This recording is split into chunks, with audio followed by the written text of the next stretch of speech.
seguirò, adorarti.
Mettersi in piedi, ci sono tante persone di là adesso che arriveranno e preghiamo al Signore, amen?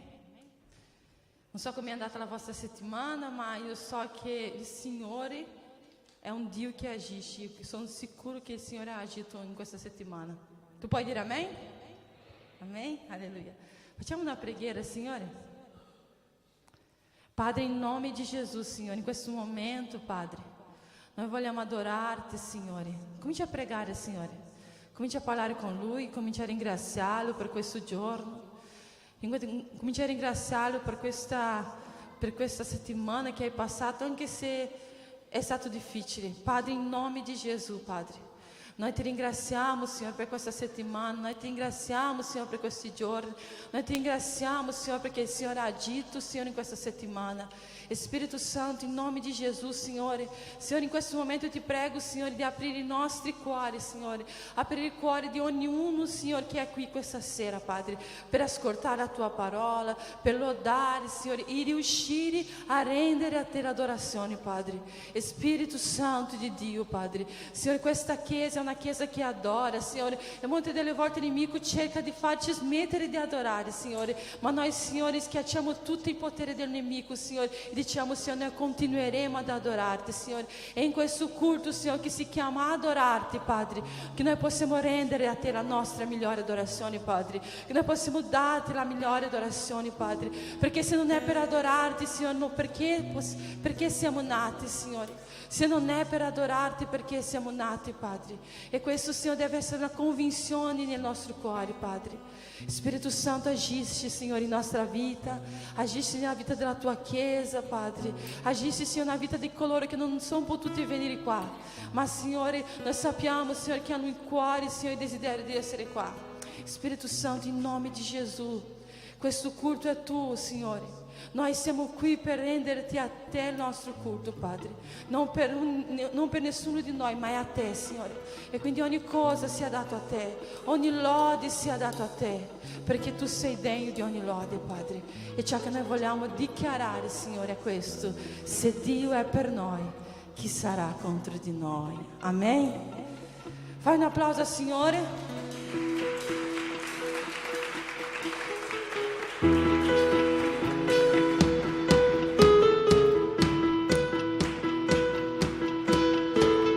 Alleluia!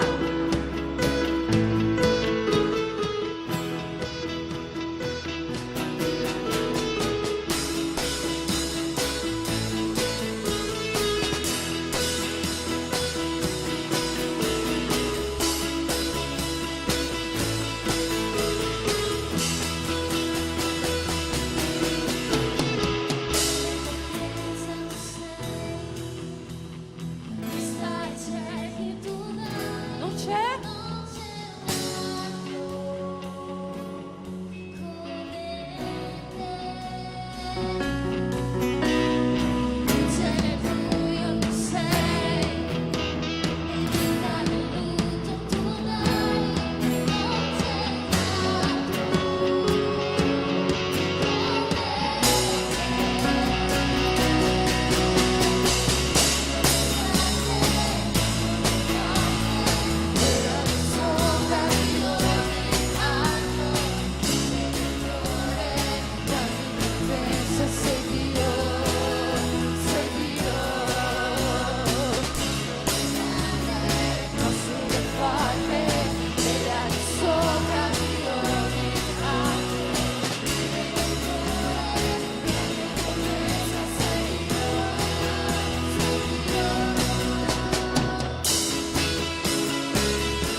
Dichiari così, vista?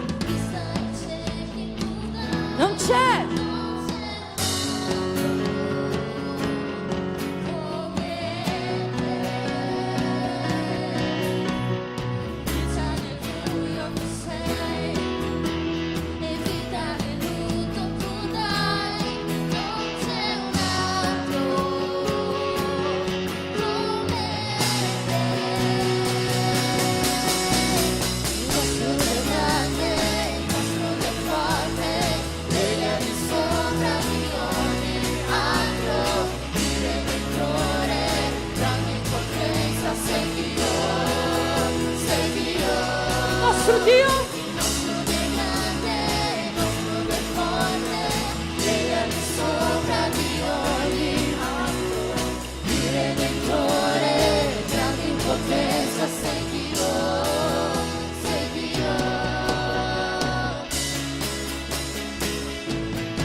Oggi è un giorno speciale. Oggi è un giorno speciale. Tu puoi dire amen? Oggi è un giorno speciale, non soltanto perché i nostri sposini si sono sposati oggi, ma perché Dio è un Dio che non ci lascia mai da soli. Tutti i giorni la presenza del Signore sono speciali. E noi abbiamo fatto una campagna che si chiama In Battaglia, e alle 6 di mattina, e sono veramente rimasta con gratitudine a Dio, perché c'erano ogni mattina tante persone, veramente tante persone che hanno cominciato e hanno finito fino alla fine. E alle 6 di mattina, che è un orario molto difficile, vero? È un orario molto difficile, che ti viene il sonno, ma una cosa che noi dichiaravamo sempre in questa preghiera era questo: se Dio è per noi, chi sarà contro di noi?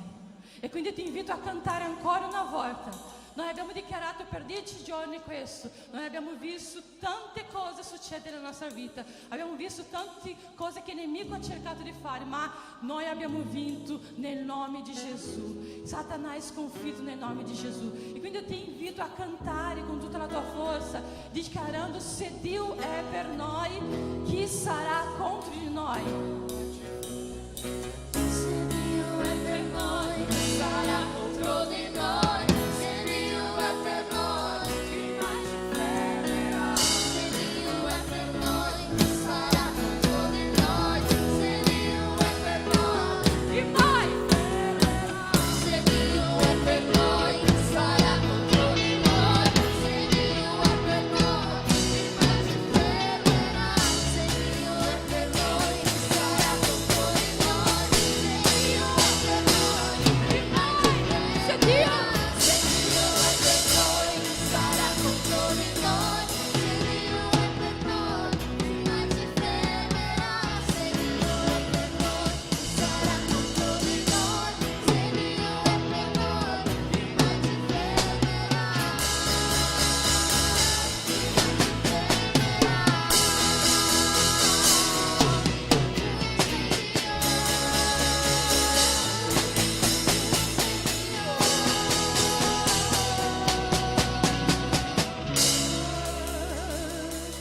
tu sei Dio, e noi ti ringraziamo.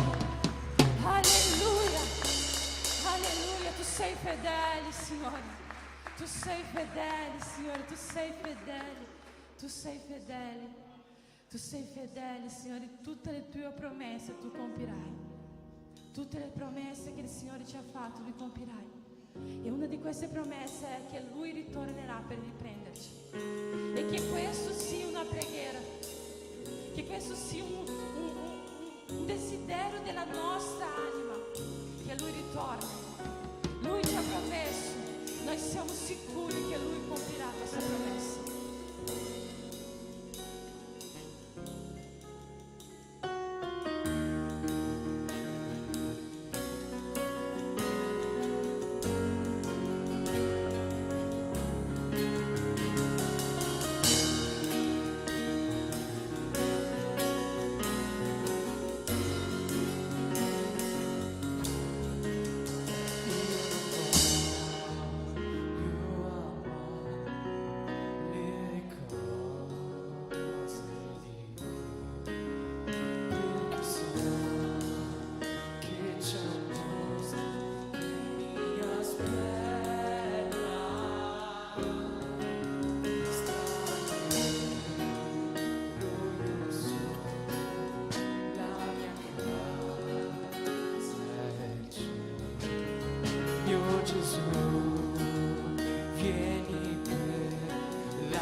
tua chiesa, io so che presto arriverà e chi sarà pronto con lui andrà nella sua gloria da vita. Egli viene, non ci sarà più tristezza e timore, insieme agli angeli io canterò, degno è l'agnello che si è donato. Egli viene,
volte noi non riusciamo anche in chiesa a sentirci liberi totalmente di adorare Dio, ma noi siamo qua per questo, noi siamo nati per questo.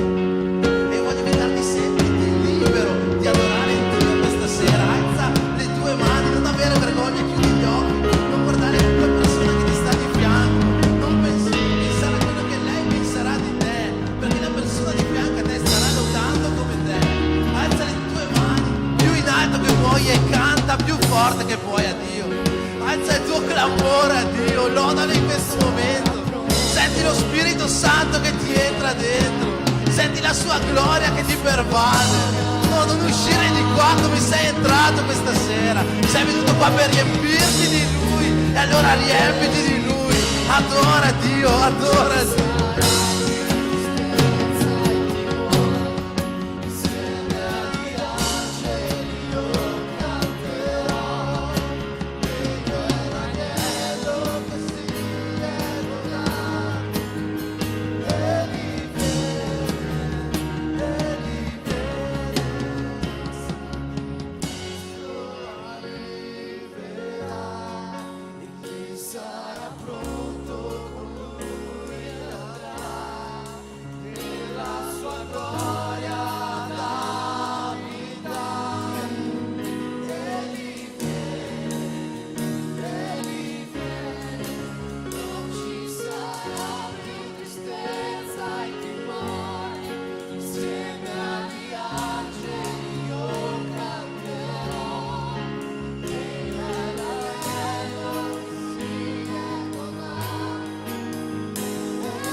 Lo Spirito Santo non è un'emozione, Gesù non è una fantasia.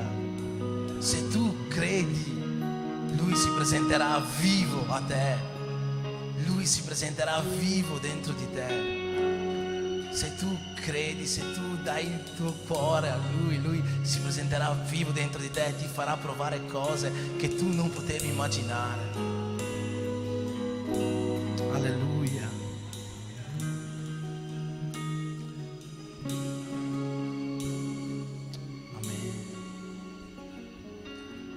Chiedo di sedervi. Amen.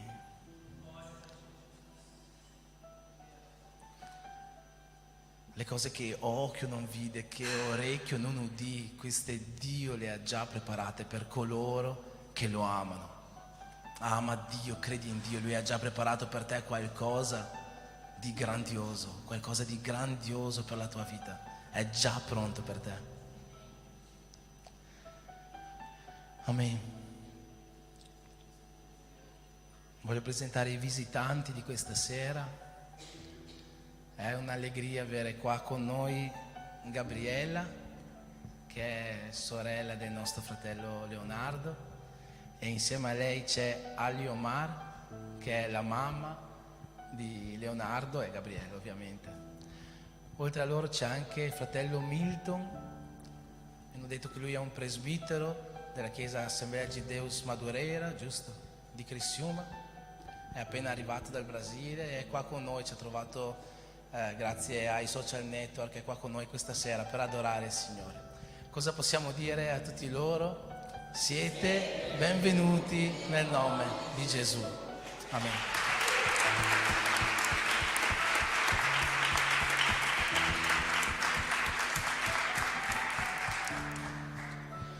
Amen. Vi do qualche avviso per questa settimana. A partire da domani alle ore 15, per tutti quelli che fanno lampada, avremo la nostra lezione. Come sapete non l'abbiamo fatta giovedì, l'abbiamo spostata a domani perché l'insegnante che ci darà la lezione aveva possibilità soltanto in questa data, quindi domani alle ore 15 abbiamo lampada, parleremo della cronologia dell'Apocalisse, un argomento molto dibattuto, controverso, e sono sicuro che lo Spirito Santo userà l'insegnante per insegnarci qualcosa di veramente fantastico, qualcosa che servirà a tutti noi per le nostre vite, anche perché stiamo entrando in questi ultimi tempi, stiamo vivendo probabilmente questi ultimi tempi, e sono sicuro che questa lezione sarà una vera lampada per tutti quanti noi. Dopodiché abbiamo mercoledì il nostro culto ricarica. Prima del culto alle 18:30 abbiamo la preghiera della Chiesa che è guidata dagli uomini questa settimana. Sabato prossimo è Pasqua. Quindi sabato prossimo faremo un culto diverso, un culto speciale per ricordare questo giorno, no? La Pasqua. Il 24, che sarà una domenica, a mezzogiorno i nostri cuochi stanno organizzando una feijoada. Quanti possono dire gloria a Dio? Per i culti non c'è problema, ma per la feijoada, gloria a Dio o no? Amen. Quindi la cucina sta realizzando una feijoada per domenica 24 a mezzogiorno. Il prezzo è di 10 euro, se non sbaglio c'è il banner, sì. Riso, faroffa, feijoada. Dopo penso che sentirete, c'è da prenotare, vero? Con chi? Con Tainara. A posto. Quindi tutti quanti da Tainara dopo il culto a prenotare la propria feijoada. Dopo la feijoada alle 15:30 ci sarà l'incontro con i teens, Good Time, sempre il 24. E infine il 25 ci sarà l'incontro dei giovani alle ore 15, buona visione. Interessante. Amen. Questi sono gli avvisi delle prossime settimane. Abbiamo una settimana abbastanza piena, alcuni giorni abbastanza pieni, e sono sicuro che Dio ricompenserà questi giorni con qualcosa di veramente meraviglioso per le nostre vite. In questo momento ti chiedo di alzarti in piedi, facciamo una preghiera per le decime e per le offerte.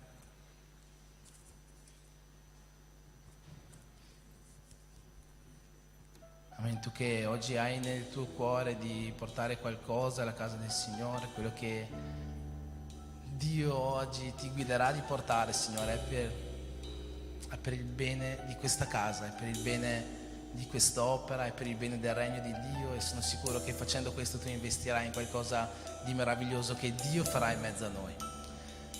Preghiamo insieme. Padre, nel nome di Gesù, in questo momento, Signore, vogliamo portare a te le nostre decime, le nostre offerte, e io ti chiedo, Dio, di benedirle, di consacrarle, Signore, e soprattutto che possano essere usate al meglio per la tua opera, Padre.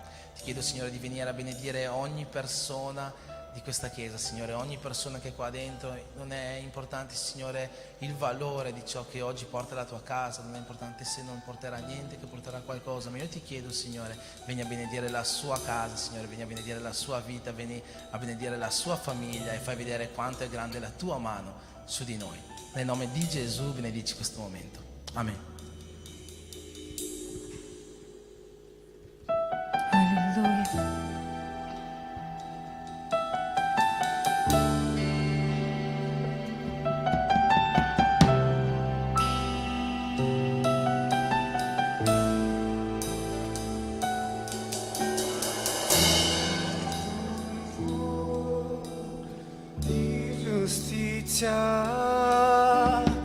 in eterno regnerai.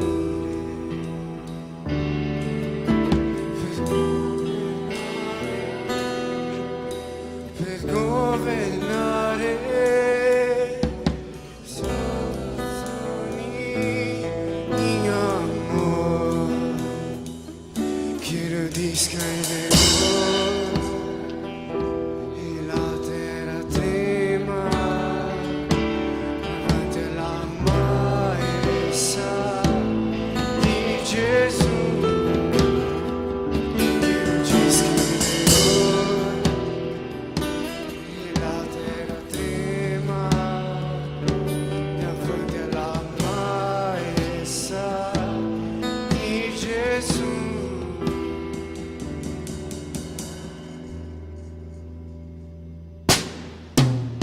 Sob o trono de justiça, minha eterna, era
e riconoscete che io sono Dio.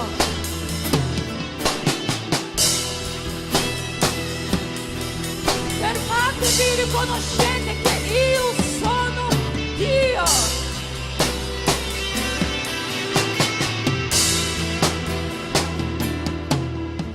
Lui è il figlio di Dio, l'uomo più importante. Lui è la giustizia, la verità. Lui è il figlio di Dio, l'uomo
puoi dichiarare che tu credi in Lui, che si apra il cielo, venga il tuo regno.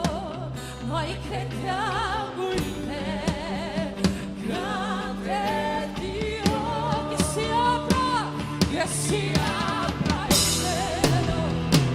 venga il tuo regno. Noi crediamo in te, grande Dio, che si apra il cielo, venga il tuo regno. Noi crediamo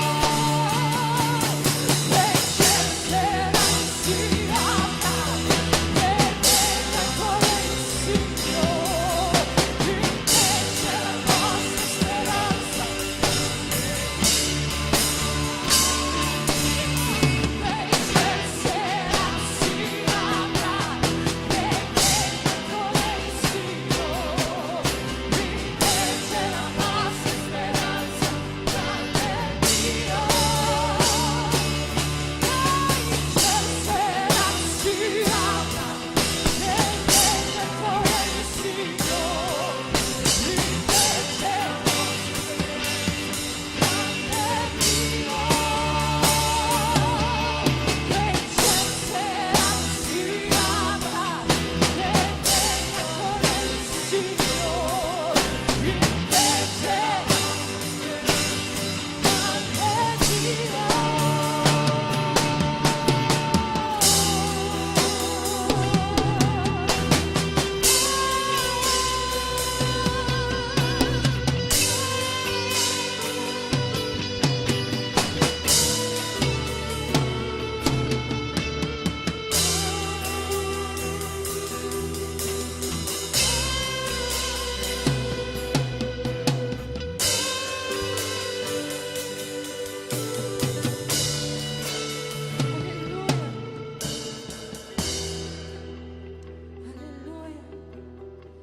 grande Dio. Dio dice che alcuni confidano nei cavalli, alcuni confidano nei carri, ma noi facciamo menzione del nome del Signore. Noi facciamo menzione del nome del Signore, perché la mia speranza, perché la tua speranza, perché la nostra speranza non è in questo mondo, non è nei governanti di questo mondo, ma in colui. È Lui.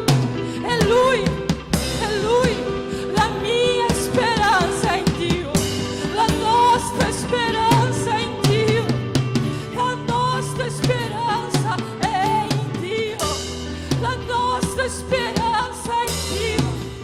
L'uomo può dire di no, il mondo può dire di no, i medici possono dire di no, ma Dio dice di sì, perché la nostra speranza è in Lui, perché la mia speranza è in Lui. Il nemico dice di no, il tuo capo dice di no, ma Dio dice di sì, perché la nostra speranza è in Lui, perché la nostra certezza è in Lui, perché è da Lui che noi possiamo ogni cosa, perché è colui che ci fortifica, perché la nostra speranza è in Lui. Alcuni si fidano dei carri, dei cavalli, ma noi facciamo menzione del nome di Gesù. Noi facciamo menzione del suo nome.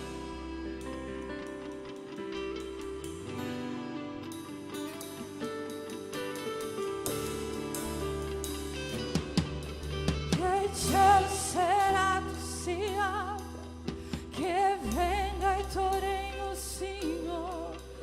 In te c'è la nostra speranza, grande Dio, Lui è grande. Che il cielo serrato si apra,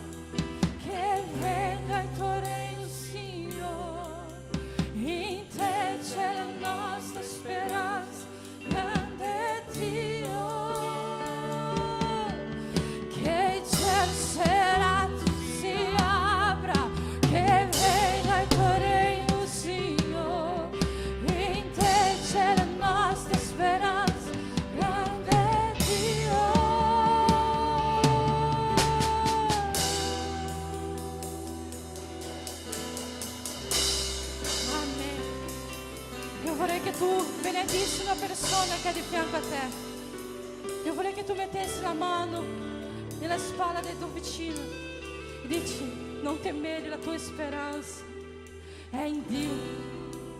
Non temere, perché Lui è colui che ci guida.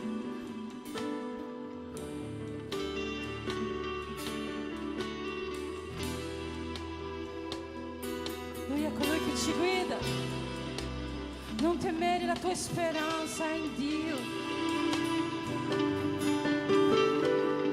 Le autorità possono dire di no, ma noi serviamo un Dio che è molto più grande. Noi dobbiamo cominciare a credere nella grandezza del nostro Dio, nella grandezza del nostro Dio, nella grandezza del nostro Dio, nella grandezza di colui che può fare, nella grandezza di colui che può agire, nella grandezza di colui che può agire. Noi non serviamo qualsiasi, noi non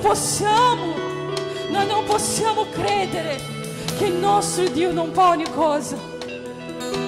E quindi oggi, Signore, noi riponiamo tutta la nostra fiducia in Te, Signore. I cuori che hanno perso la speranza, i cuori, Signore, che sono afflitti, Signore, che la loro speranza sia in Te. Spirito Santo, in nome di Gesù.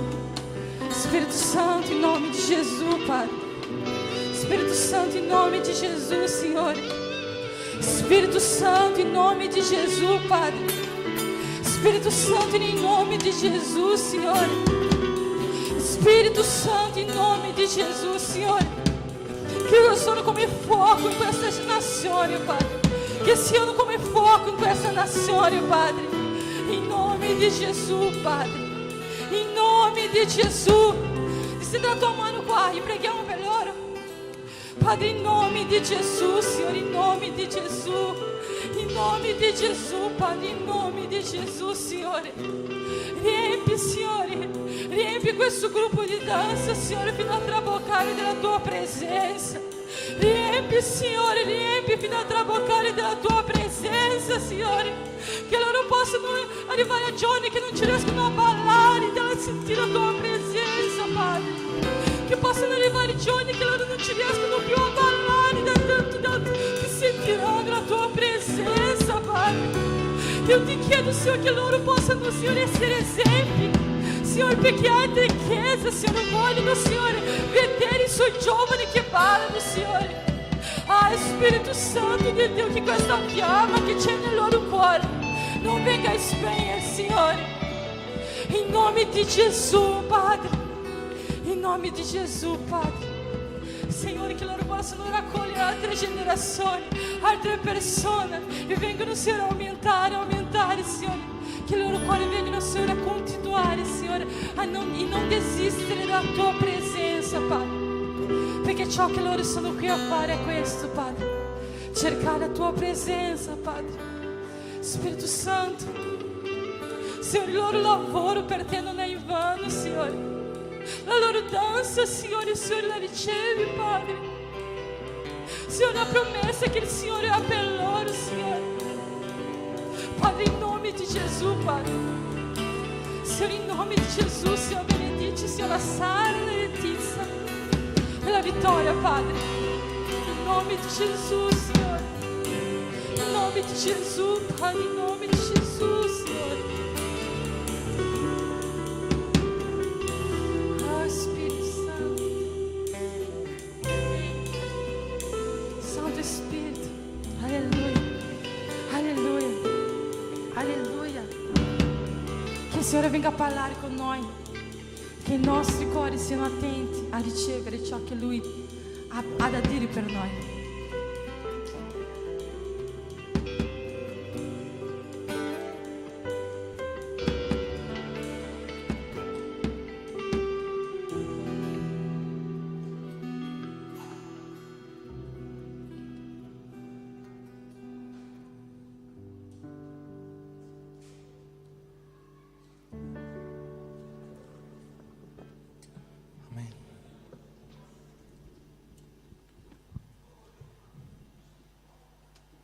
Sedervi.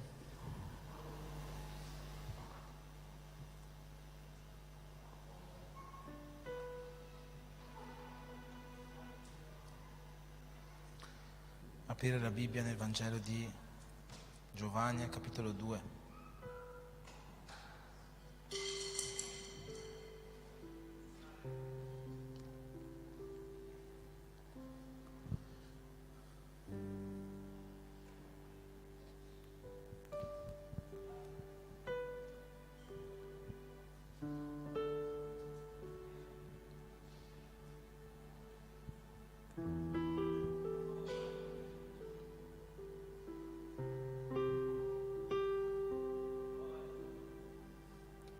Amen.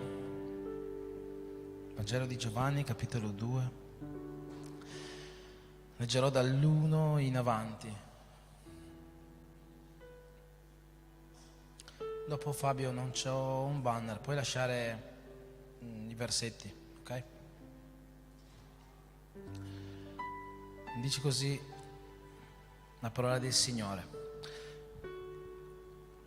3 giorni dopo ci fu una festa nuziale in Cana di Galilea e c'era la madre di Gesù. E Gesù pure fu invitato con i suoi discepoli alle nozze. Venuto a mancare il vino, la madre di Gesù gli disse: non hanno più vino. Gesù le rispose: che c'è fra me e te, o donna? La mia ora non è ancora venuta. Sua madre disse ai servitori: fate tutto quello che vi dirà. C'erano là 6 pile di pietra destinate alla purificazione dei giudei, le quali contenevano ciascuno 2 o 3 misure. Gesù disse loro: riempite di acqua le pile. Ed essi le riempirono fino all'orlo. Poi disse loro: ora attingete e portatene al maestro di tavola. Ed essi gliene portarono. Quando il maestro di tavola ebbe assaggiato l'acqua, che era diventata vino, egli non lo sapeva da dove venisse, ma lo sapevano bene i servitori che avevano attinto l'acqua, chiamò lo sposo e gli disse: ognuno serve prima il vino buono e quando si è bevuto largamente il meno buono. Tu invece hai serbato il vino buono fino ad ora. Gesù fece questo primo dei suoi miracoli in Cana di Galilea e manifestò la sua gloria e i suoi discepoli credettero in lui. Dopo questo scese a Caparnaum, egli con sua madre, con i suoi fratelli e i suoi discepoli, e rimasero là non molti giorni. Amen. Padre, nel nome di Gesù, in questo momento ascolteremo, Signore, la tua parola. Io ti chiedo, Dio, come abbiamo appena cantato a te, Signore, che tu possa aprire il cielo su di noi, che tu possa, Signore, versare le tue più buone, Signore, le tue migliori benedizioni, Signore, su tutti quanti noi, Signore, le benedizioni che la tua parola ci dà, le benedizioni che il tuo Spirito ci dà, Signore, che possono riempirci questa sera e possono trasformarci, farci uscire di qua come un vino nuovo, Signore, come nuove creature, che possiamo uscire di qua, Signore, migliori di come siamo entrati. Nel nome di Gesù, Padre, benedici questo momento. Amen. Amen. Oggi, in virtù di questa bellissima nuova famiglia che si è formata, il Signore ha ministrato con me una parola sul primo miracolo di Gesù che si tenne proprio a un matrimonio, a delle nozze, e non ci saranno assolutamente riferimenti al vostro matrimonio, o forse sì, non lo so, ma quello che Dio mi ha portato a scoprire in questi giorni, a riscoprire, è l'importanza di invitare Gesù nelle nostre vite. L'importanza di invitare Gesù nelle nostre vite. In Apocalisse 3, versetto 20, c'è scritto: ecco, io sto alla porta e busso. Chi ode la mia voce e apre la porta, io entrerò da lui e cenerò con lui e lui con me. Forse oggi ci sono persone qua che non hanno mai invitato veramente Gesù a entrare nella propria vita. Oggi Gesù vuole darvi una motivazione o più motivazioni per le quali è importante invitarlo nella propria vita. Forse oggi ci sono qua persone che si sono allontanate da questa tavola che c'è scritto qua in Apocalisse 3, a cui Gesù sta mangiando dentro casa nostra. Forse c'è qualcuno che si è alzato da questa tavola e si è un po' allontanato. Gesù vuole farvi riscoprire del perché è stato importante invitarlo a casa vostra. Forse c'è qualcuno che proprio Gesù lo ha rimandato fuori dalla porta.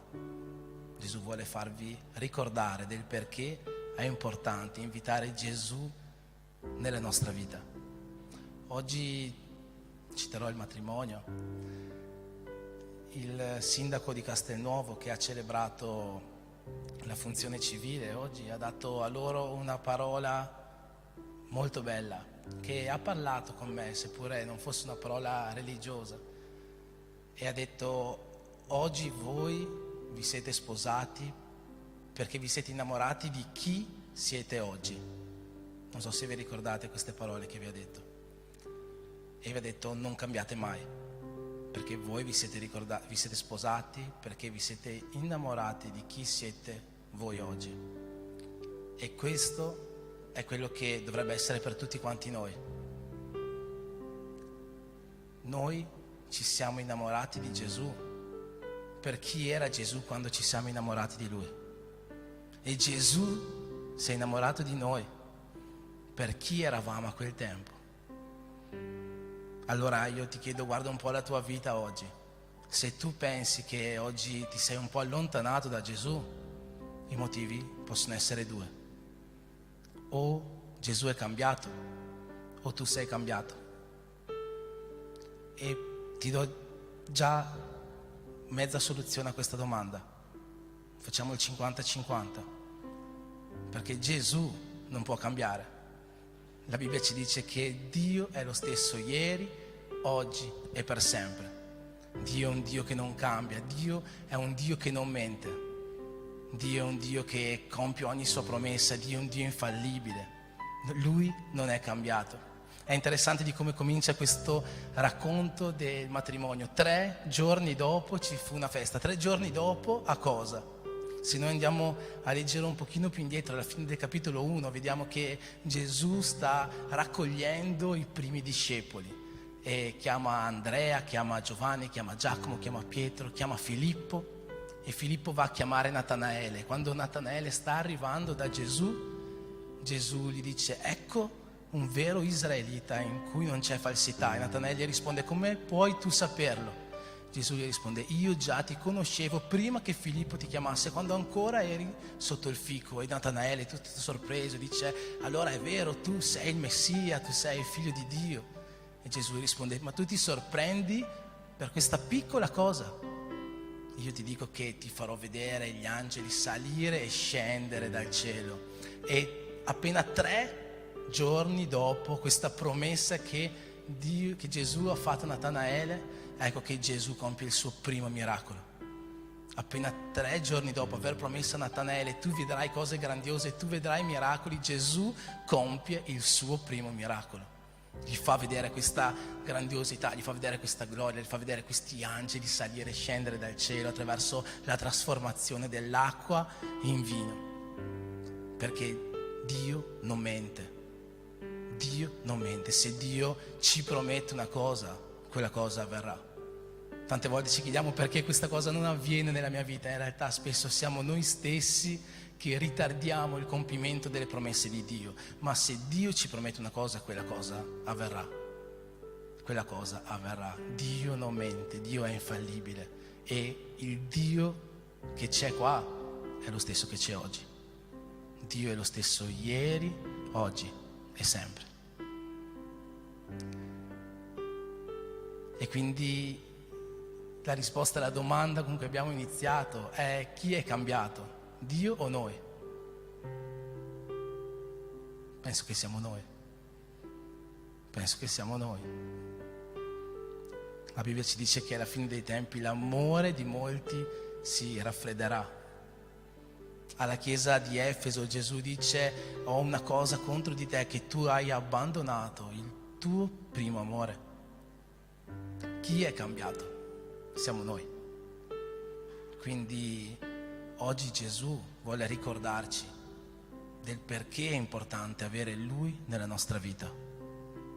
Perché se noi non siamo quelli che ci eravamo innamorati quel giorno di Gesù, quel giorno che abbiamo sigillato quel patto grandioso, quel giorno che abbiamo accettato Lui nella nostra vita, che abbiamo fatto quella bellissima confessione di fede, se noi non siamo gli stessi, se il nostro amore è cambiato, se il nostro rapporto con Dio è cambiato, se non preghiamo più come quel tempo, se non leggiamo più la parola come quel tempo, se non abbiamo più momenti di comunione con Dio come quel tempo, se non riusciamo più a lodare, a sentire le stesse sensazioni che lo Spirito ci dà come a quel tempo, vuol dire che qualcosa è cambiato. E quel qualcosa sicuramente siamo noi. Volevo dire probabilmente, ma sicuramente siamo noi, perché Dio non cambia. E questa parola comincia così: 3 giorni dopo ci fu una festa nuziale in Cana di Galilea, c'era la madre e c'era anche Gesù. E qui c'è subito una cosa che mi ha colpito tantissimo in questo testo, perché chi è che si è sposato? No, scusate, non in chiesa, nel testo. Ho visto la gente che si guardava in giro. Chi è che si è sposato in questo testo?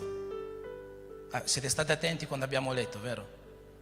Sapete dirmi chi è che si è sposato? Nessuno sa dirmi chi è che si è sposato, no? È strano, no? Queste persone hanno invitato Gesù al loro matrimonio, alla loro festa, l'hanno invitato in casa sua, eppure la Bibbia non ci dice chi sono queste persone.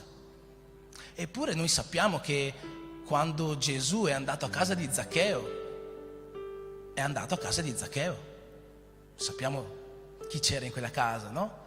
E secondo voi, quando Gesù è andato a casa di Marta e Maria, a casa di chi è andato? Di Marta e Maria. E quando Gesù è andato a casa della suocera di Pietro, sapete dove è andato? A casa della suocera di Pietro.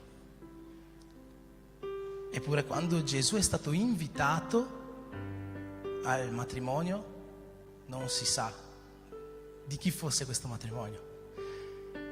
È una cosa che mi ha colpito, perché questo mi fa capire che a Gesù non importa, non è importante, non ha bisogno di sapere chi è che Lui invita nella propria vita. Gesù non ha bisogno di sapere, a Lui non interessa chi è che Lui invita nella propria vita. Non devi essere famoso, non devi chiamarti Pietro, non devi chiamarti Marta, Maria o Zaccheo. A Gesù non interessa. A Gesù non interessa chi sei.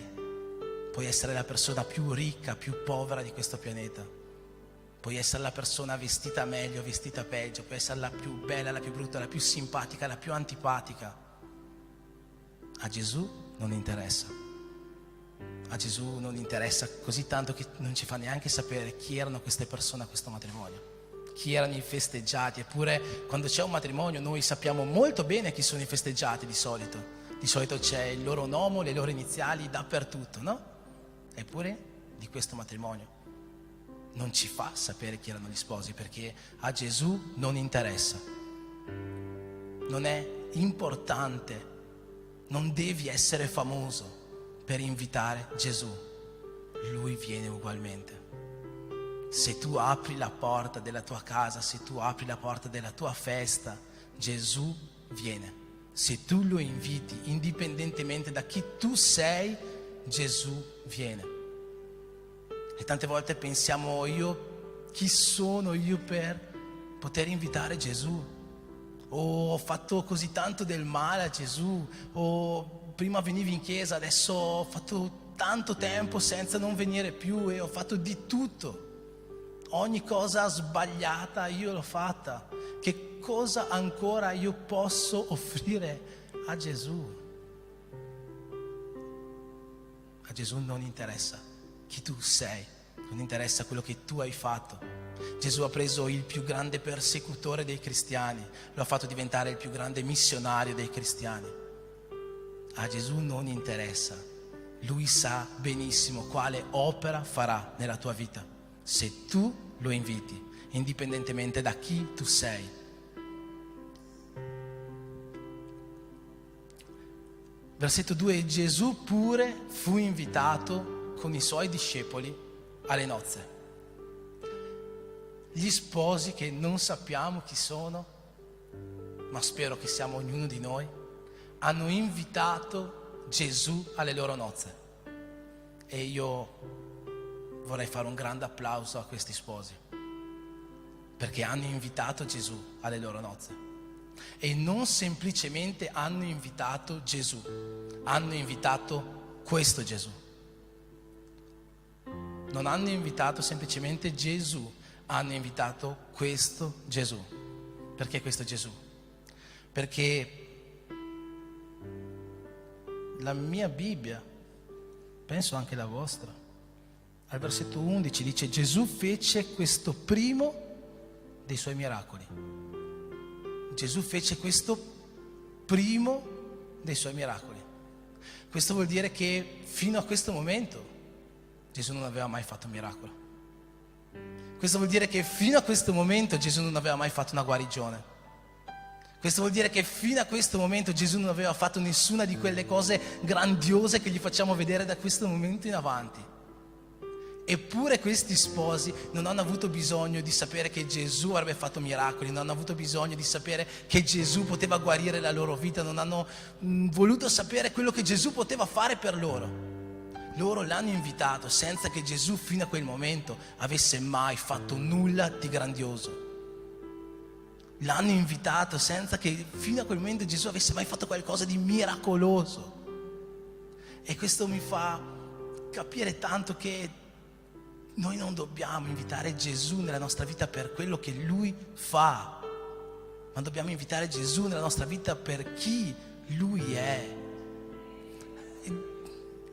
Quando Dio chiamò Mosè nel deserto, se vi ricordate, c'era quell'albero, quel pruno ardente che bruciava e non smetteva mai di bruciare. E Dio chiama Mosè, istruisce Mosè, gli dice: tu vai là in Egitto, prendi il popolo di Israele, portalo via da lì, tu libererai il mio popolo, guiderai il mio popolo. Mosè dice: va bene, io vado lì, ma quando vado lì e dico queste cose al popolo di Israele, cosa dirò? Chi dirò che mi ha mandato a guidarli? E Dio gli risponde: io sono colui che sono. Io sono colui che sono. E ho sentito un po' di tempo fa una interpretazione fantastica di questo versetto: io sono colui che sono. C'era uno studioso di ebraico che diceva: questo versetto si può tradurre anche in io sarò colui che sarò, e vuol dire io sarò qualsiasi cosa il popolo di Israele avrà bisogno che io sarò. Ovvero, il popolo di Israele avrà bisogno di una colonna di fuoco, io sarò la colonna di fuoco. Il popolo di Israele avrà bisogno di una nuvola che li copre, io sarò la nuvola che li copre. Il popolo di Israele avrà bisogno della manna del deserto, io sarò la manna del deserto. Il popolo di Israele avrà bisogno dell'acqua che sgorga dalla roccia, io sarò l'acqua che sgorga dalla roccia. È fantastico, è così che Dio agisce, questo Dio fa. Si dice che Dio è il Dio che provvede, veramente Dio provvede. Ma a me piace questo versetto così com'è, ovvero io sono colui che sono. Perché questo versetto così com'è non ci dice ciò che Dio farà per noi, ma ci dice ciò che Dio è per noi. Quando Gesù ci presenta a Dio, ci lo presenta così: Padre nostro che sei nei cieli. Non ci dice Dio che farà scorrere l'acqua dalla roccia, Dio che è una colonna di fuoco davanti a noi. Ci dice: Padre nostro che sei nei cieli. E mio padre sarà mio padre anche se lui non farà niente per me. E penso che tutti quanti voi che avete avuto un padre, pensiate la stessa cosa. Tuo padre non è tuo padre perché fa qualcosa per te. tuo padre perché è tuo padre. E quando tuo padre diventa vecchio e tu dovrai fare qualcosa per lui, per aiutarlo, tuo padre resterà ugualmente tuo padre.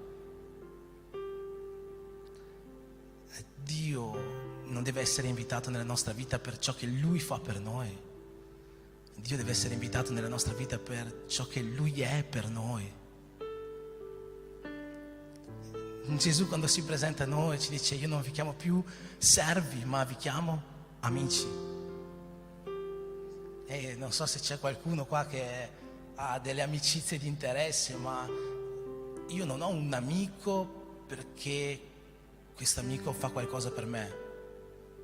Io ho un amico perché ho una relazione speciale con lui, perché gli voglio bene, perché voglio il suo bene, non perché fa qualcosa per me. E questo dovrebbe essere anche con Gesù. Non penso che noi dobbiamo essere amici di Gesù solamente perché Gesù ci ha salvato, o solamente perché Gesù ha ridato vita al nostro matrimonio, perché Gesù ci ha curato, perché Gesù ci ha guarito dalla depressione, o perché Gesù ha fatto un miracolo nella nostra vita finanziaria. Non so, i tuoi amici tu li hai perché fanno qualcosa per te o perché gli volete bene. E lo stesso vale per Gesù. Non dobbiamo voler invitare Gesù nella nostra vita perché Lui può fare qualcosa per noi. Lui può e lo farà. Lui sarà la colonna di fuoco nel deserto quando ne avremo bisogno. Lui sarà l'acqua che scorre dalla roccia quando ne avremo bisogno. Lui sarà la manna che scende dal cielo quando ne avremo bisogno. Lui lo fa, questo lo fa. Ma non dobbiamo volerlo perché fa questo. Noi dobbiamo volere il nostro padre e il nostro amico perché sono il nostro padre e perché è il nostro amico. Allo stesso modo Dio non ci ama come figli perché noi facciamo qualcosa per Lui. Noi abbiamo appena finito una campagna di preghiera di 10 giorni e sono sicuro che questa campagna ha agito già nella vita di tanti di noi e ancora agirà, ma vi assicuro una cosa: Dio ci amava anche se non avessimo fatto questa campagna, perché noi siamo Suoi figli. E io amo mio figlio anche se non viene a implorarmi per qualcosa, perché è mio figlio. E penso che per tutti quanti noi sia così. Invita Dio nella tua vita per chi Lui è per te, non per quello che può fare. Dopo Lui lo fa, ma perché è buono e misericordioso e nonostante tutti i nostri peccati Lui ci viene incontro. Ma invita Dio nella tua vita per chi Lui veramente è per te.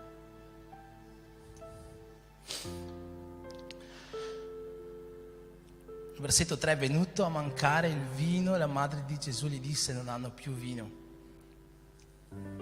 Cosa incredibile è successa qua. Gesù era al matrimonio e è venuto a mancare il vino. Impossibile, o no?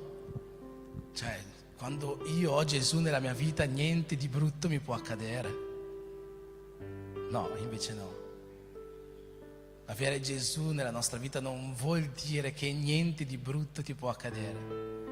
Cose brutte possono accadere. Le cose brutte accadono ogni giorno.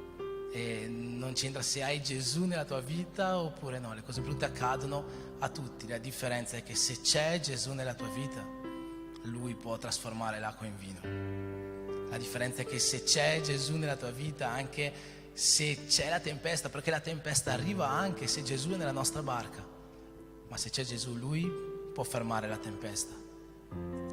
E anzi, tante volte questi no della nostra vita è proprio Gesù che ci li mette. È proprio Gesù che ci mette dei no nella nostra vita. Sembra strano. In Atti al capitolo 16 vediamo che Paolo e Sila vogliono andare a predicare in Asia Minore. Vogliono andare a predicare in Asia Minore, non vogliono andare a fare una cosa bruttissima. Non è che vogliono andare a fare una rapina in banca, vogliono andare a predicare il Vangelo in Asia Minore. E lo Spirito Santo gli dice no, non potete andare a predicare in Asia Minore. Tante volte proprio Gesù è lo stesso Dio, è lo stesso Spirito Santo che mette dei no nella nostra vita.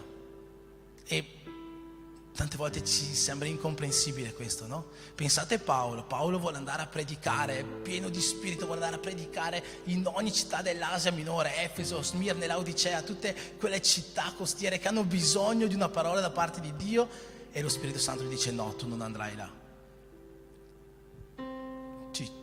Come ci potremmo sentire noi, no? Sapete cos'è successo? Che visto che lo Spirito Santo non gli ha permesso di andare là, Paolo e Sila hanno detto vabbè dai, andiamo a predicare in Macedonia, e si sono fermati in una città che si chiama Filippi, che era una città della Macedonia, e in questa città sono stati messi in prigione. Quanti si ricordano quello che succede nella prigione? Paolo e Sila cominciano a cantare, cominciano a lodare Dio, e arriva un terremoto che apre tutte le porte della prigione. È un miracolo grandioso che è successo, che fino a oggi converte persone. E tutto questo è nato da un no di Gesù nella loro vita. Tutto questo è nato da un no di Gesù. Per quanto le intenzioni di Paolo fossero le migliori, Dio aveva qualcosa di più grande. Dio aveva qualcosa di migliore per loro. Dio aveva qualcosa di incredibilmente migliore. Quante parole tu hai sentito già su Paolo e Sila in prigione? Io penso più di 10, più di 15, più di 20. E quante di queste parole hanno toccato il tuo cuore? E se non ci fossero andati? Anche con Gesù nella nostra vita le cose brutte possono accadere. Anche con Gesù nella nostra vita i no possono arrivare. Ma tante volte questi no è proprio Gesù che ce li mette, perché Lui ha qualcosa di migliore. Vuoi un buon motivo per invitare Gesù nella tua vita? Lui vuole solo il meglio per te. Lui vuole solo il meglio per te.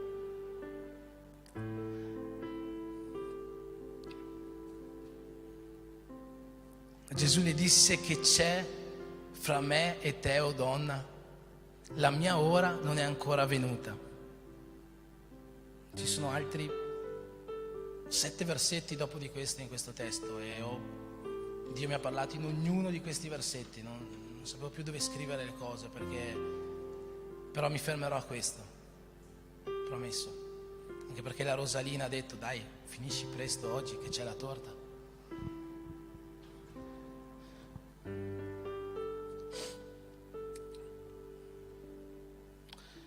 Venuto a mancare il vino, la madre di Gesù gli disse non hanno più vino, e Gesù le rispose che c'è fra me e te, o donna, la mia ora non è ancora venuta.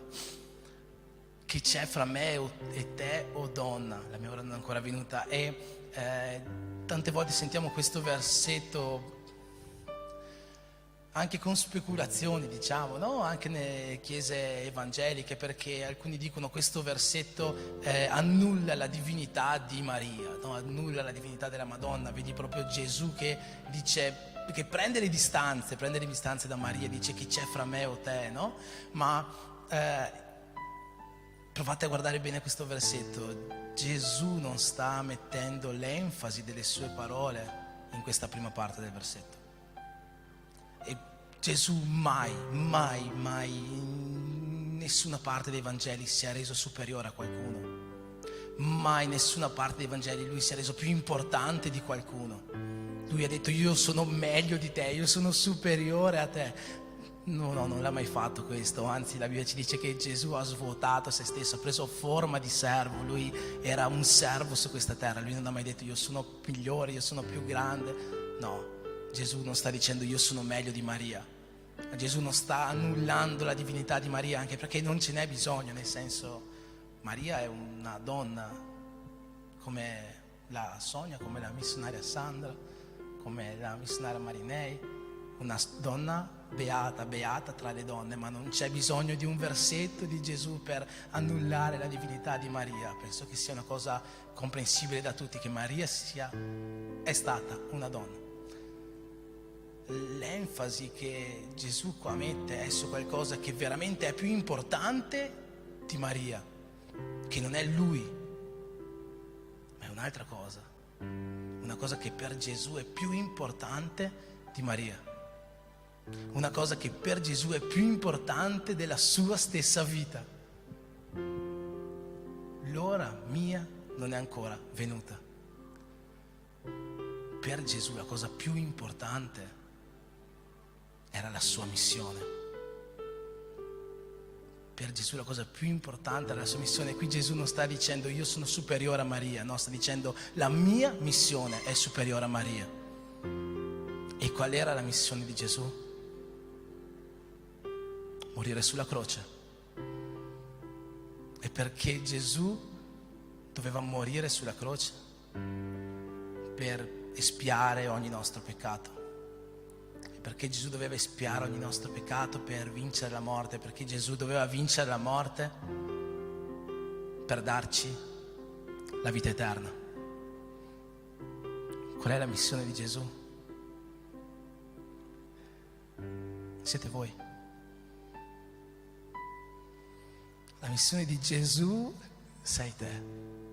E lascia che ti riporta quel versetto in Apocalisse 3.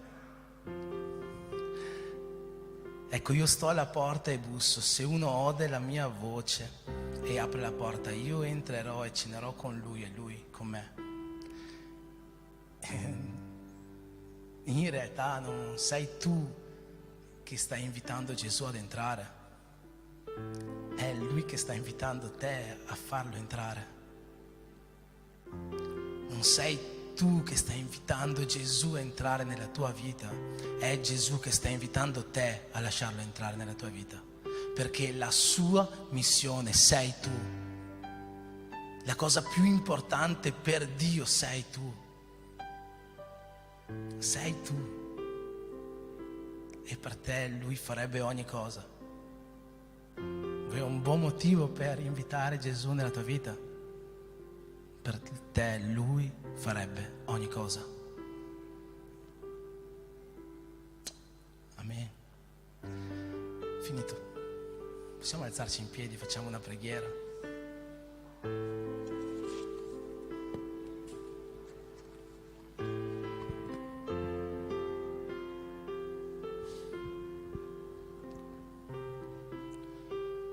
Amen.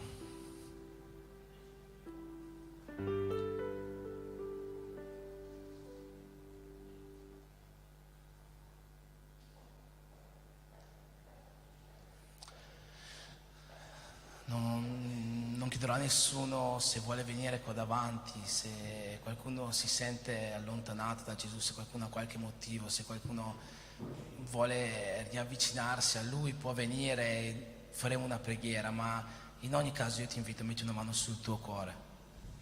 Se qualcuno vuole venire non c'è nessun problema, ma non è un appello per venire qua davanti. Io ti chiedo di mettere una mano sul tuo cuore e con questo gesto fai un esame a te stesso.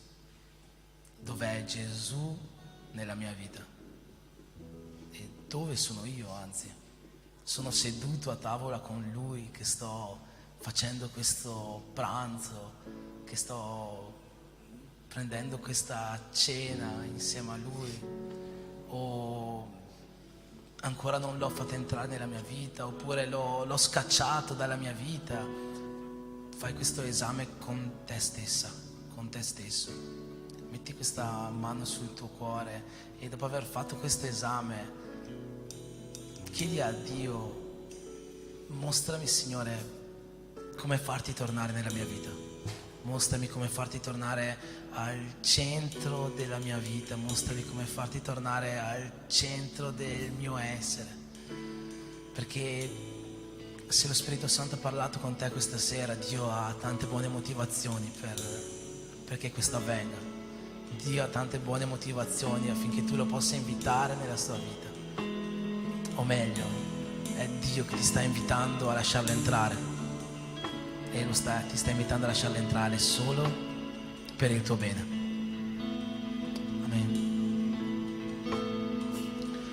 Signore Gesù, in questo momento, Padre, io ti chiedo, Signore, di venire a visitare i nostri cuori, Signore. E io ti chiedo, Dio, che ognuno in questo momento possa concentrarsi su se stesso, sulla sua vita e su di te, sulla sua vita con te. E che ognuno, Signore, possa venire a vedere dove sta mancando. E che ognuno possa venire a vedere dove sta vivendo questa vita con te. E che ognuno possa venire ad accorgersi se tu sei ancora là fuori dalla porta, che stai cercando di entrare, che ti stai invitando a lasciarti entrare. Padre, nel nome di Gesù, permettici, Signore, di amarti, Signore. Permettici di amarti, Signore, come un padre e come un amico. Permettici, Signore, di avere un cuore dedicato a te, Padre. Permettici di recuperare tutto quel tempo che abbiamo perso lontani da te, Dio. Facci, Signore, sentire questa voglia di avere questo legame con il nostro Padre. Nel nome di Gesù, Dio, io ti chiedo, tocca ognuno di noi questa sera. Tocca ognuno di noi questa sera e riaccendi questo primo amore. Riportaci al primo amore, riconducici al primo amore, Dio. Invitaci, Signore, a vivere di nuovo questo primo amore con te. Benedici ognuno di noi, Padre, nel nome di Gesù.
miracolo delle nozze di Cana, finisce col maestro di tavola che va dallo sposo e gli dice: complimenti perché hai tenuto il vino buono per ultimo. E il maestro di tavola non sapeva da dove venisse quel vino. Lascia che ti dica una cosa: il mondo non lo sa come mai tu sei così.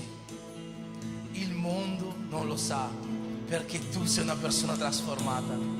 Il mondo non conosce questo Dio che noi abbiamo sentito questa sera dentro di noi, questo Dio che noi invitiamo nelle nostre vite. Ma Numeri capitolo 23 dice così: questo popolo è una leonessa che si levanta, questo popolo è un leone che si alza. Siamo noi che dobbiamo andare là fuori a dire a questo mondo: noi siamo così perché abbiamo invitato Gesù nella nostra vita. Tu sei una leonessa che si alza, tu sei un leone che si alza.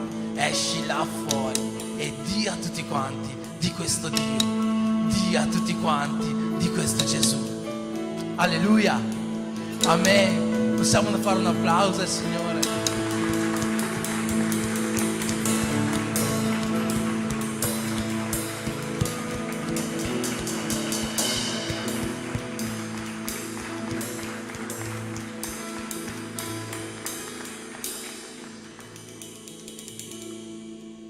Amen.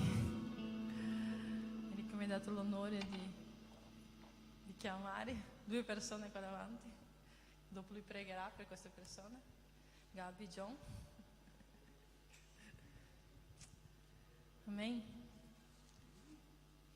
Oggi, quando loro si stavano sposando, a me è venuto una canzone della Gabi, che la Gabi canta sempre: guidami perché di te io mi fido, sulle acque io cammino. Io stavo pensando così, in matrimonio è proprio così, vero? Loro ci sposano oggi e sono pieni di speranza, però il percorso del matrimonio, il percorso di vivere insieme non è sempre facile. E una cosa che io vorrei dire a loro è: proteggetevi e amatevi sempre. E la cosa più importante, avete Dio al primo posto, perché Lui è che vi guiderà tutto questo percorso. Tutta volta che tu canti questa canzone tu ricorderai di questo. Che saranno momenti difficili, ci saranno momenti di difficoltà, ma se il Signore è la guida, alla fine di tutto avete una bellissima storia da raccontare a tutto il mondo. E la vostra storia è una storia bellissima, tu lo sai, ha battuto anche la nostra. Che il Signore sia la vostra guida, che il Signore vi protegga sempre e che voi vi proteggete a vicenda. E questo è importante, proteggervi l'uno all'altro da tutto quello che arriva. È la cosa più importante oggi in un matrimonio. Amen? Noi pregheremo per questa coppia, farai pastore. Io vorrei che tu alzassi la tua mano e dichiarassi benedizione, dichiarassi che il loro percorso, che è un bellissimo percorso che sta cominciando, la Gabi mi viene a piangere perché la Gabi è come se fosse mia figlia, perché è da quando ha 12 anni che è con me. All'inizio era un po' lamentosa ma è diventata una potenza nella mano del Signore. Io so che quanto il Signore farà nella sua vita. E John è una persona che non ti abbandona mai, è una persona che non ti abbandona mai, lui non ti gira mai le spalle. Quindi qua c'è una coppia d'oro veramente, che se loro si posiziona come Dio vuole, loro genereranno tanti frutti per questa nazione. Amen.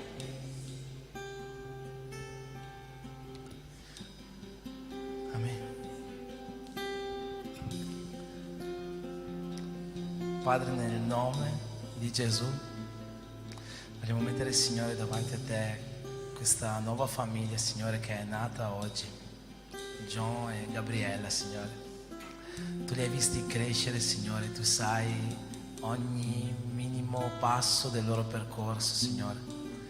E Signore, quello che oggi questa Chiesa ti chiede è che tu possa continuare a guidarli ogni giorno della loro vita, che che tu possa essere la mano davanti a loro, Signore, anche in mezzo al mare, anche in mezzo alle tempeste, dovunque, Signore, cammineranno, che tu possa essere la mano davanti a loro, che li guida, Signore, dovunque tu vuoi.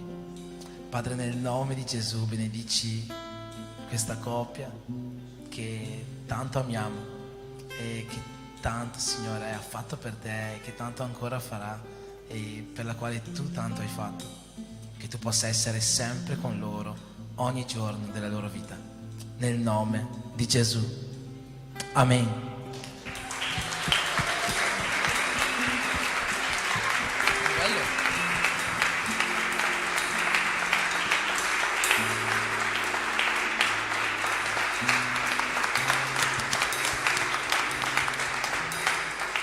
Vabbè, volevo solo dire una cosa. Vabbè, credo che chi si sposa o chi si è già sposato sa che la settimana del matrimonio è molto emozionante.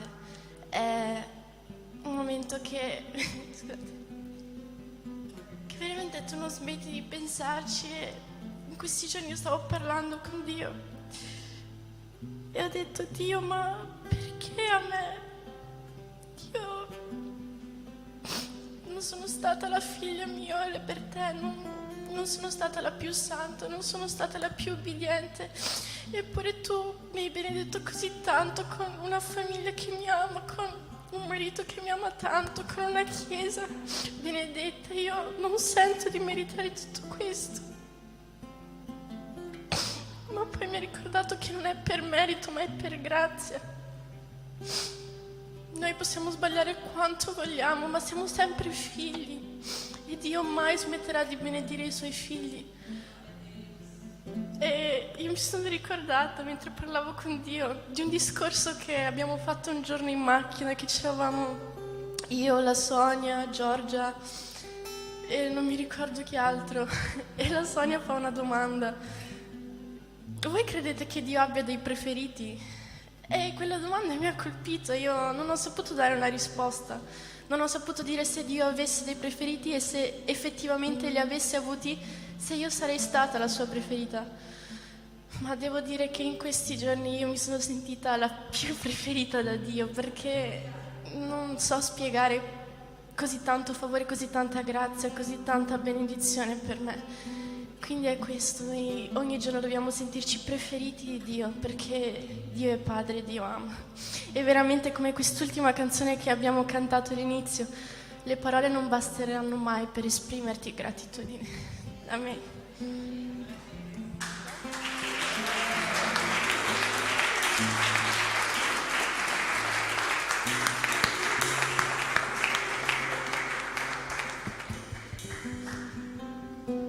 Amen, abbiamo fatto i carini, adesso devo fare la chatta. Adesso ne ricordo, tocca sempre a me a fare la chatta. No, devo dire, adesso ci sarà un bellissimo rinfresco che abbiamo preparato. Io volevo chiedervi di prima lasciare i sposi che si servono e dopo facciamo una coda. Chiedo a due diaconesse di stare lì, una da una parte e un'altra parte, che facciamo una coda e ci serviremo con molta delicatezza, che a volte le persone non ci riescono ad arrivare bene, quindi facciamo una coda, prendiamo un piattino e riusciremo a servirci tutti, perché penso che è una cosa bellissima avere un ordine, avere organizzazioni in questo tempo. Quindi vi chiedo per la gentilezza di due diaconesse, una da una parte e una dall'altra, di ricevere queste persone, aiutare e che non ci sia nessuno fuori dalla coda che arriva lì, ok? Quindi ringraziamo Dio per questo momento. Amen. Che Dio possa benedire questa tua settimana, che Dio possa benedire ogni famiglia che è qua presente, in qualsiasi modo sia composta. Dio sarà con voi, perché Lui è il vostro Padre, e un padre sempre amerà suo figlio. Amen. E che l'amore di Dio Padre, che la grazia di Gesù Cristo e la comunione dello Spirito Santo siano con tutti quanti noi. Compleanni? No compleanni? E insieme possiamo dire Amen.